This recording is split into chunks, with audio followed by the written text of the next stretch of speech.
tentang pembebasan Anas Urbaningrum membuat banyak orang geleng-geleng kepala. Ini bagaimana mungkin seorang koruptor begitu ya, pembebasannya disambut bak pahlawan ya, dikasih podium untuk pidato, disambut meriah dengan simpatisan yang banyak. Nah, ini yang membuat pembahasan di media sosial dan juga dikomentari oleh banyak pihak ya. Seperti kita ketahui bahwa mantan Ketua Umum Partai Demokrat sekaligus mantan Ketua Umum PBHM ini ya terlibat kasus korupsi terkait proyek Pusat Pendidikan Pelatihan dan Sekolah Olahraga Nasional P3 di Hambalang, Bogor, Jawa Barat. Dan yang menarik ini justru selanjutnya setelah bebas dikesankan bahwa Anas Urbaningrum ini adalah korban kriminalisasi. Saya melihat bahwa memang desain konflik ini juga bisa saja Pak SBY dengan Anas sama-sama korban dari desain orang yang cari muka juga, yang kemudian Mas Anas lontarkan politik Tarasengkuni itu kan. Jadi konfliknya yang harusnya tidak perlu konflik ini dibangun oleh ini untuk mendapatkan keuntungan kekuasaan itu gitu lah. Itu contoh betapa kenapa kita hanya dampingi Anas dalam posisi ketika kita sedang menikmati jabatan lah gitu loh. Kita tinggalkan itu. Yang kedua, saya masih punya harapan besar Anas segera bisa keluar dan mudah-mudahan tangan Tuhan, tangan keadilan bekerja, dia bisa pulih kembali lah. Karena anak ini adalah aset bangsa yang punya potensi merekatkan semua. Dan waktu di sidang, hukuman AU itu kan karena kesaksian Nasar, Neneng sama Aan aja, supirnya Nasar. Yang lain sudah kebanyakan mencabut keterangan. Sayangnya waktu sidangnya AU itu tidak seperti sidangnya Jessica, yang disiarkan langsung semua. Coba disiarkan langsung semua, publik akan tahu. Rosa cabut keterangan, Clara Mauren cabut keterangan, Yulianis cerita secara gamblang apa yang terjadi. Dan semua kesaksian sangat membuat sulit menghukum Anas. Karena itu kemudian hukumannya menjadi lucu.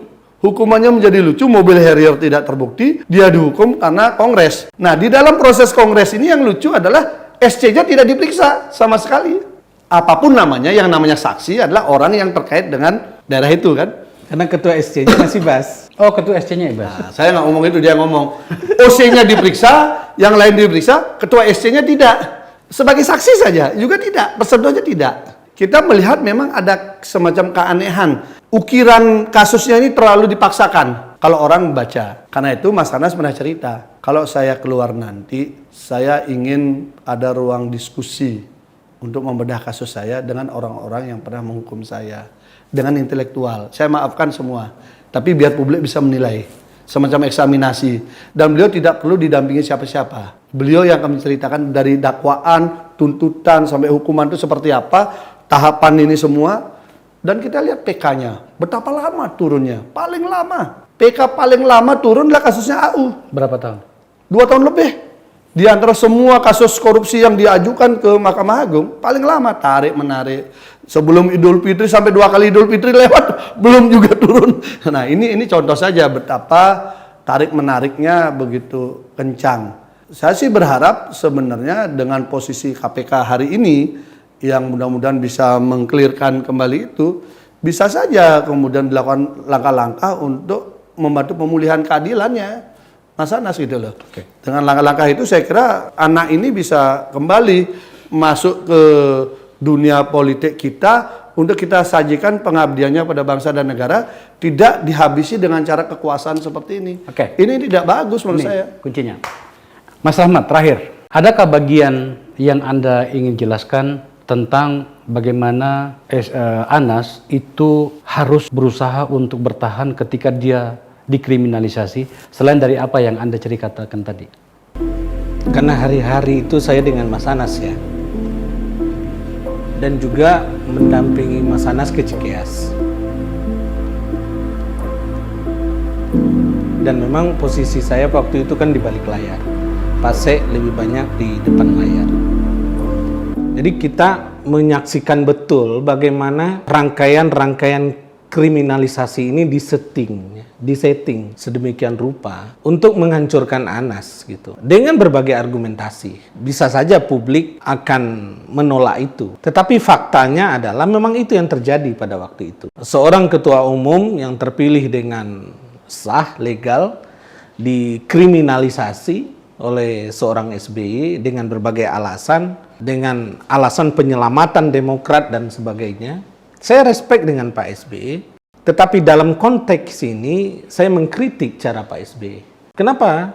Karena ketika saat itu Partai Demokrat berada di persentase 20,4%. Lihat sekarang, ketika Partai Demokrat dipimpin oleh Pak SBY, dipimpin oleh AHY, dipimpin oleh Mas Ibas, 7,7%. Jauh lebih parah ketika settingan, ketika Mas Anas dikriminalisasi itu. Hancurnya Demokrat justru sekarang, ketika di tangan Pak SBY.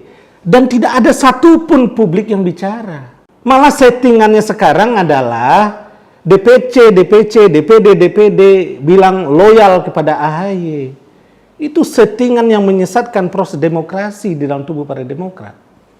Gitu. Bagaimanapun saya pribadi punya jasa terhadap Partai Demokrat. Karena waktu proses verifikasi tahun 2013 saya sampaikan ke Mas Anas, Mas, tergantung perintah Mas Anas, Partai Demokrat lolos verifikasi KPU atau tidak, itu ada di tangan saya bilang gitu. Kalau Mas bilang tidak lolos, waktunya hanya tinggal 45 menit lagi nih datanya ke KPU. Kalau tidak, Partai Demokrat diskualifikasi. Mas Anas bilang apa? Loloskan. Lalu saya bilang ke Mas Anas, Mas, kalau ini lolos verifikasi, 2 minggu paling lama, Partai Demokrat lolos verifikasi, Mas jadi tersangka. Saya bilang gitu ke Mas Anas. Ternyata benar. Setelah lolos verifikasi, Pak SBY bicara di Jeddah. Yang tadi dijelaskan tadi. Yang tadi. Apa yang saya sampaikan ke Mas Anas itu betul, dan Mas Anas itu memerintahkan saya jalankan. Saya belajar dari Anas di situ. Ada guru politik di situ, di mana tidak ada yang namanya dendam politik. Tetapi politik itu adalah politik realistis yang dihadapi juga dengan cara politik. Itu kejadian di KLB Bali juga mirip begitu juga Mas Anas. Jadi waktu saya dipanggil Pak SBY, jadi waktu itu kan saya ngusulin Pak SBY jadi ketua umum Partai Demokrat waktu itu untuk mengganti Mas Anas. Waktu itu saya ketemu Mas Anas, saya ngobrol, Mas gimana kalau ide begini, karena banyak teman-teman di daerah ini kan bingung. Satu sisi apakah bedol desa pindah partai atau tetap di partai ini untuk nyaleg, karena itu udah masuk tahapan kan. Mas Anas sudah tersangka. Boleh nggak kalau misalnya demi ini kita usulkan Pak SBY aja jadi ketua umum untuk perekat setelah selesai KLB, nanti selesai pemilu kan nanti bisa lagi kongres gitu. Mas Anas, oh ya boleh gitu. Itu jiwa besarnya Mas Anas di situ, padahal dia sudah tahu ditersangkakan dalam case begitu. Tapi yang dia pikirkan adalah teman-temannya yang loyal sama dia, yang di daerah ini biar nggak terganggu proses pencalegan. Akhirnya saya balik ke Senayan, saya undang teman-teman media. Teman-teman media waktu wawancara saya itu nggak percaya, bercanda itu. Loh serius ini? Saya mengusulkan Pak SBY menjadi ketua umum. Waktu itu saya ditertawakan sama Ruhut, Marzuki Ali marah, Syarif Hasan marah, semua marah sama saya. Tapi saya waktu itu membaca sama Mas Anas, memang inilah keinginannya SBY, ingin menguasai Demokrat. Ngapain lagi basa-basi? Kita buka saja. Nah, dimuatlah berbagai media kan, timbul perdebatan, singkat cerita kemudian saya diundang ke istana. Temu kita ngobrol. Ada Bu Ani, ada Ibas, ada Pak SBY. Saya datang. Berempat? Ya, saya datang. Nah, waktu di ruangan terbuka itu, ruangan masih belum duduk. Salaman, apa-apa semua, tapi kemudian ngomong berdua. Saya dan Pak SBY. Di dalam pembicaraan dengan Pak SBY itu, beliau nanyakan, kenapa saya mengusulkan beliau jadi ketua umum. Terus beliau nawarkan, gimana kalau Bu Ani? Saya bilang, Pak, dalam kondisi seperti ini agak sulit, Pak. Harus figur Bapak yang langsung mengambil ketua umum. Karena undang-undang partai politik menyatakan bahwa kewenangan itu yang diakui adalah ketua umum, bukan yang lain. Kalau bukan Bapak yang maju, maka kami dari kubu Mas Anas akan mengajukan calon. Waktu itu kita siapin San Mustafa. Tinggal sekarang Bapak bagaimana? Bisa nggak untuk urusan Pak Hadi Utomo? Karena Pak Hadi Utomo sempat juga muncul namanya lagi mau menyelamatkan. Kemudian ada Pak Marzuki Ali. Nah, kalau bisa ini semua Pak, aklamasi. Jadi bisa kita jalan. Nah, beliau akhirnya menyambut gembira. Oke, kalau begitu, waktu itu manggilnya ke saya Adinda lagi kan. Nanti kita ketemu juga di Bali. Tolong sampaikan pada Bung Anas, tolong dibantu agar proses ini lancar. Oh iya Pak, pokoknya nanti kita satukan lagi kekuatan ya semua. Janji politik itu yang saya pegang. Bagi saya, orang yang saya idolakan, yang mengajarkan politik bersih, cerdas, santun, gentleman agreement itu pasti yang utama kan begitu. Jadi pernyataan lisan beliau itu yang kita pegang, bahwa ini akan disatukan semua. Ketika itu saya langsung pulang ke Mas Anas, ke Duren Sawit langsung. Mas, ini posisinya Pak SBY mau jadi ketua umum. Saya melihat semakin sayang saya meninggalkan sosok Anas ini kalau saya tinggalkan jauh gitu loh. Walaupun dia sedang hadapi masalah. Singkat cerita, posisi Anas seperti itu pun masih juga dikawal, diguntitin Intel melebihi takaran. Saya mengalami betul karena beliau ketika datang ke Bali itu by design kita semua. Jadi seluruh penerbangan itu udah dicek semua. Mas Anas saya lewatkan lewat darat ke Bali Utara. Jadi tidak langsung ke itu. Bali Utara, ya itu kita sembunyikan semua, nggak ada yang tahu. Sampai suatu ketika di sebuah tempat saya digeledah, dicari polisi, Intel, tentara, semua nyari. Tempat kakak dicari, pokoknya tempat saya yang di Buleleng itu semua dicari. Nggak ada yang tahu. Padahal saya udah menuju ke Buleleng nih dari Denpasar. Ketemulah dengan Mas Anas tempat yang sampai sudah muter ke Buleleng. Karena memang biar nggak terlacak kan. Oh, Mas oke. Anas ini datang Muter lewat darat. dari Banyuwangi maksudnya. Iya, ke Buleleng dulu kan. Nah, Iya. di Buleleng kita tinggal sebuah tempat. Di tempat itulah makan kita bawakan ke situ, biar nggak ada yang tahu. Lah, ngapain kita sembunyi-sembunyi beli? Kan juga sudah kita dukung Pak SBY. Kan kita nggak ada urusan lagi. Udahlah kita nikmati ya. Makan malam, akhirnya mulailah saya ajak ke restoran makan malam terbuka. Baru duduk di situ banyak orang minta foto kan. Minta foto, udah seketika keamanan datang di situ semua lah. Semenjak itu ketahuan. Di Denpasar. Masih di Buleleng. Oke. Besoknya udah penuh lah aparat dah menjaga semua kan. Artinya kalau ngomong penggunaan, saya kadang-kadang ketawa ketika yang rame-rame sekarang nih ada Intel nanya itu. Saya itu kan bagian pada intelijen polisi deteksi dini kan, agar jangan ada konflik di masyarakat kan. Itu biasa aja. Yang dilakukan di Mas Anas ini lucu, lebih lucu lagi. Tidur dikawal, dijagain semua.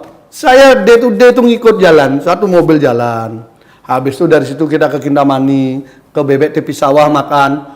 Itu lebih banyak yang jaga daripada yang makan.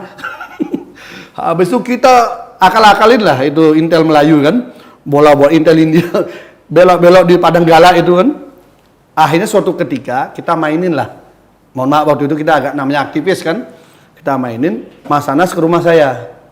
Dengan rombongan mobil-mobil ramai, kita terbuka kan. Rumah saya udah mendadak udah dijaga Intel semua dah. Kita mainin lah.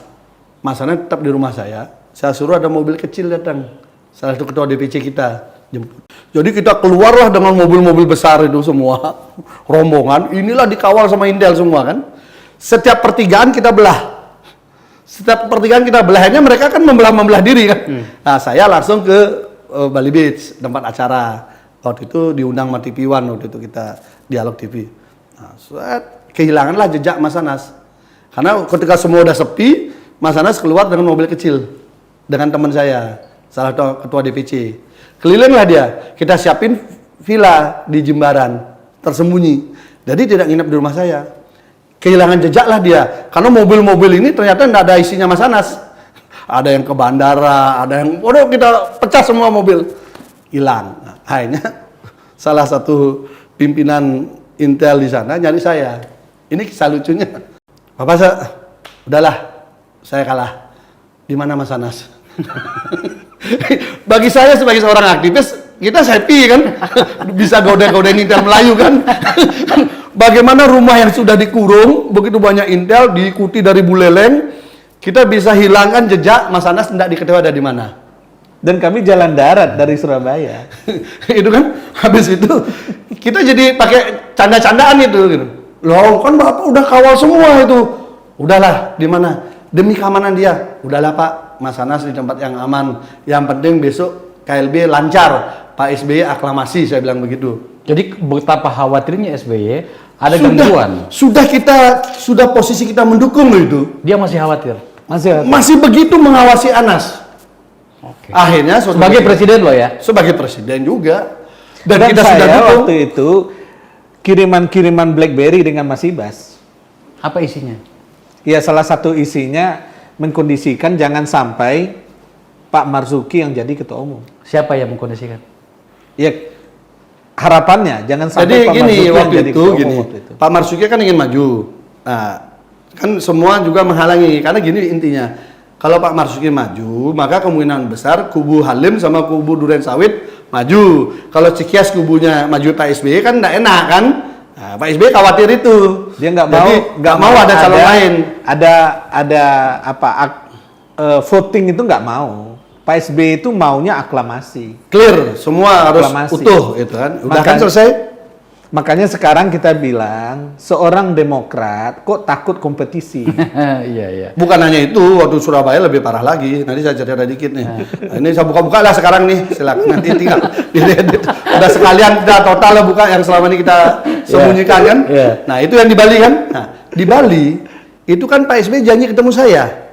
Nanti kita ketemu di Bali ya sebelum ini. Nah, saya karena nemenin Mas Anas dan memainkan intel-intel itu biar nggak bisa jejaknya Mas Anas didapatkan, saya BBM lah Pak SBY.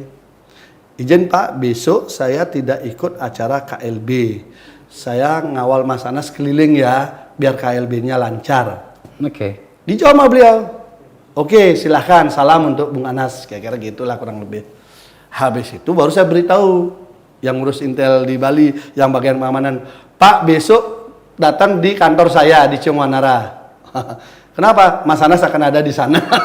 Tapi nginep di mana dia nggak tahu. Iya. Akhirnya dari situlah dikawal, dikasih patwal, mobil patwal dikasih semua. Padahal hanya jalan-jalan. Kita ke Pasar Seni Guang, ke Kintama, keliling lah. Sambil menunggu selesai KLB. Nah, sore ke rumah saya lagi. Ngumpullah kita santai-santai di rumah kan. Pak SBY BBM saya. Nah, BBM saya bahwa sudah selesai dengan baik, aklamasi lah. Sampaikan salam saya dan terima kasih kepada Bung Anas. Mohon usulan nama-namanya yang akan dimasukkan dalam pengurusan. Jelas itu. Saya tunjukkan ke Mas Anas. Mas, ini ada pesan Pak SBY. Oh ya, sampaikan salam balik. Saya udah senang sekali ini bisa kita satukan di tengah konflik itu, bisa kita satukan. Bagi saya di sinilah peran kita merekatkan kan begitu ya. Dan harapan kita untuk maju ke Senayan jadi lebih besar lagi kan. Besoknya ketika nama-nama itu diusulkan, hilang semua. Tidak ada satupun yang masuk, termasuk saya yang mengusung beliau itu, yang ketemu beliau, menjembatani beliau ini, kita pun hilang. Nggak ada sama sekali. Nggak ada sama sekali dalam kepengurusan. Malah dicopotin semua jabatan saya. Wakil ketua fraksi copot, udahlah semua habis lah. Bingung saya. Ternyata nggak ada gentleman agreement dalam berpolitik begini. Mana bersih cerdas santunnya kan begitu. Saya berpikir, saya bilang, Mas, aduh mohon maaf Mas, kok jadi begini Mas. Tahu gini lawan aja Mas, Saan aja kita majuin kan sekalian dah. Gaya aktivis kita gitu. Mas Anas agak shock juga, karena kan teman-temannya jadi korban kan. Saan masuk itu pun karena kepengurusan lama. Karena apa, desainnya biar sekjennya tetap ibas. Disitulah pertama kali masuk dalam rekor dunia, saya kira, Bapak anak sebagai ketua umum dan sekjen partai. Di Bali lahirnya itu.